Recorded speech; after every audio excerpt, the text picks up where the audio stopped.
ആദ്യന്തരഹിതേ ദേവി ആദിശക്തി മഹേശ്വരി യോഗജ്ഞേ യോഗസംഭൂതേ മഹാലക്ഷ്മീ നമോസ്തുതേ. ധാതാവും മറ്റു ദേവപ്രമുഖരുമഖിലം കൂപ്പിടും ലോകമാതേ. നീതാനല്ലോ ജഗത്തിൻ ജനനിയുമതുപോൽ താതനും തർക്കമില്ല. ചേതോ മാലിന്യമെല്ലാം അകലെ വെടിയുവാനായി നിത്യം തൊഴുന്നേൻ മാതാവേ. കാത്തുരക്ഷിക്കുക കഴലിണയിൽ കിണനായി വീണൊരെന്നെ. ദേവീ ശരണം അമ്മേ. സുപ്രഭാതം, ശുഭദിനം. എല്ലാ ധന്യാത്മാക്കൾക്കും പുലർകാല വന്ദനം. ശ്രീമദ് ദേവി ഭാഗവത നിത്യപാരായണ പരമ്പരയുടെ ഇന്നത്തെ യജ്ഞവേദിയിലേക്ക് സുസ്വാഗതം. ഷഷ്ഠസ്കന്ധത്തിലെ 16-ാമത്തെ അധ്യായം അവലോകനം ചെയ്തു കൊണ്ടുവരുന്നു. അവിടെയാണ് ആ ദാനത്തിനെ പറ്റിയിട്ട്, ആ ധനത്തിൻ്റെ ഗതിയെപ്പറ്റി ഹൈഹയന്മാർ പറഞ്ഞ ദാനം ഭോഗസ്തഥാനാശോ ധനസ്യ ഗതിരീദൃശി എന്നതിനെ അവലോകനം ചെയ്തു കൊണ്ടുവരുന്നത്. അങ്ങനെ അളവില്ലാതെ ചിന്തിക്കാതെ ചെയ്യുന്ന ദാനം അവനവൻ്റെ നാശത്തിന് തന്നെ വഴിയാവുന്നു എന്ന് പറയുന്നു. പിന്നീട് ഭോഗാദികളിലാണ് ഈ ധനം നശിക്കുന്നത്.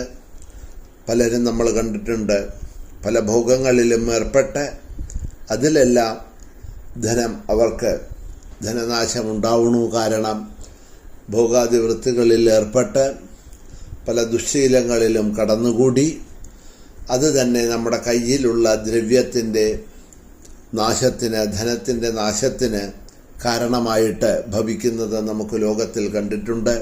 എത്രയോ പേര് അങ്ങനെയൊക്കെ ധനം നശിച്ചവരായിട്ട് നമുക്ക് കാണാം.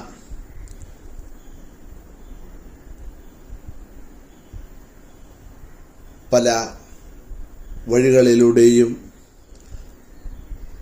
അധർമ്മമായിട്ടാണെങ്കിലും ശരി, കയ്യിലുള്ള ധനത്തിനെ ഇരട്ടിപ്പിക്കാൻ അല്ലെങ്കിൽ കൂടുതൽ സമ്പാദിക്കാൻ പല ഉപാധികളും ചെയ്യുന്നവരുണ്ട്. അളവിന് മുകളിലുള്ള പലിശയ്ക്ക് മറ്റൊരുത്തൻ്റെ ദാരിദ്ര്യത്തിനെ, സന്ദർഭത്തിനെ ചൂഷണം ചെയ്തുകൊണ്ട്, നമ്മൾ ബ്ലേഡ് കമ്പനി എന്നൊക്കെ പറയാറുണ്ടല്ലോ മലയാളത്തിൽ, അങ്ങനെ ധനത്തിനെ മറ്റുള്ളവർക്ക് പലിശയ്ക്ക് കൊടുത്ത് അവരെ പിഴിഞ്ഞ് ആ ധനം കൊണ്ട് ജീവിക്കുക, ധനത്തിനെ ഇരട്ടിയാക്കാൻ നോക്കുക, മാർഗങ്ങളിലൂടെ ധനത്തിനെ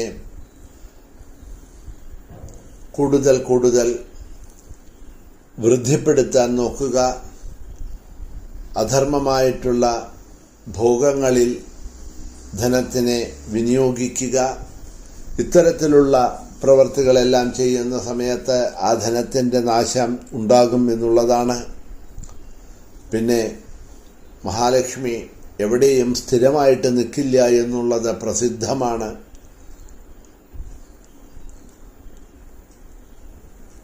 സത്യം, നീതി, ധർമ്മത്തോടു കൂടിയിട്ട് പുരാണങ്ങളിൽ പറഞ്ഞതനുസരിച്ച് ആരാണോ പ്രവർത്തിച്ചു വരുന്നത് അവർക്ക് അവരുടെ കഷ്ടം കൂടാതെ കണ്ടിരിക്കാൻ മഹാലക്ഷ്മി പ്രസാദിച്ചു, അനുഗ്രഹിച്ചു എന്ന് വരാം. പക്ഷേ അതല്ലാത്തവരുടെ കയ്യിലൊന്നും ധനം നിൽക്കുന്നില്ല, മഹാലക്ഷ്മി നിൽക്കുന്നില്ല. അത് പെട്ടെന്ന് വരികയും ചെയ്യും, പെട്ടെന്ന് പോവുകയും ചെയ്യും. കോൻ ബനേഗ കരോഡ്പതി സെലക്ഷനായി വരുന്ന സമയത്ത് അറിയില്ല താൻ എങ്ങനെയാണ് ഇറങ്ങിപ്പോവുക എന്നുള്ളത്.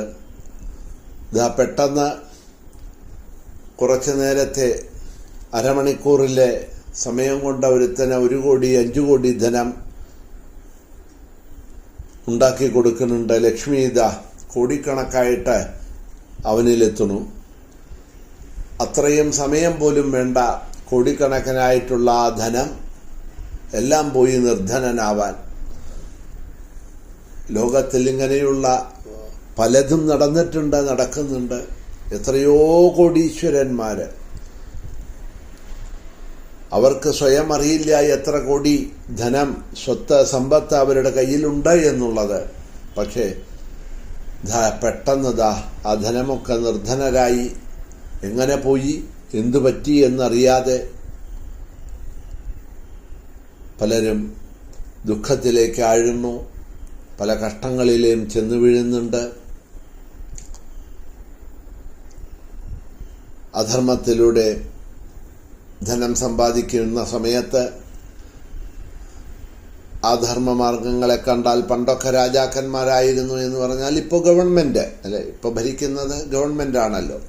അപ്പോൾ ഗവൺമെൻറ്റിൻ്റെ ആൾക്കാർ, ഇൻകം ടാക്സ് മുതലായിട്ടുള്ള ടാക്സ് ഡിപ്പാർട്ട്മെൻറ്റിലുള്ളവരെല്ലാവരും വന്ന് റെയ്ഡ് ചെയ്ത് ആ ധനങ്ങളെയെല്ലാം പിടിച്ച് അതിൻ്റെ പലിശയും അതിൻ്റെ ടാക്സ് അടയ്ക്കാത്തതിനുള്ളതായിട്ടുള്ള അതിൻ്റെ മുകളിലുള്ള പിഴകളും എല്ലാം ചുമത്തി അവസാനം കയ്യിലുള്ളതെല്ലാം വിറ്റ് തുലച്ചാലും അതിൽ നിന്നും പുറത്തു കളയാൻ പറ്റാതെ കണ്ട് എല്ലാ സ്വത്തും സമ്പത്തും നശിച്ച് കൊടുക്കുന്നവർക്കൊന്നും കൊടുത്തു തീർക്കാൻ കഴിയാതെ ജയിലിൽ കഴിയുന്നവരായിട്ടുള്ള ആൾക്കാർ, ഇതെല്ലാം നമ്മൾ കണ്ടിട്ടുണ്ട്. എത്രയോ ധനാഢ്യന്മാർ ആത്മഹത്യ ചെയ്തതായിട്ടുള്ള കഥകൾ ചരിത്രത്തിലുണ്ട്, നമുക്ക് കാണാൻ കഴിയും. ഇന്നും നടക്കുന്നുണ്ട്, ഇല്ല എന്ന് പറയാൻ പറ്റില്ല. അപ്പോൾ ഇതൊക്കെ ലക്ഷ്മിയുടെ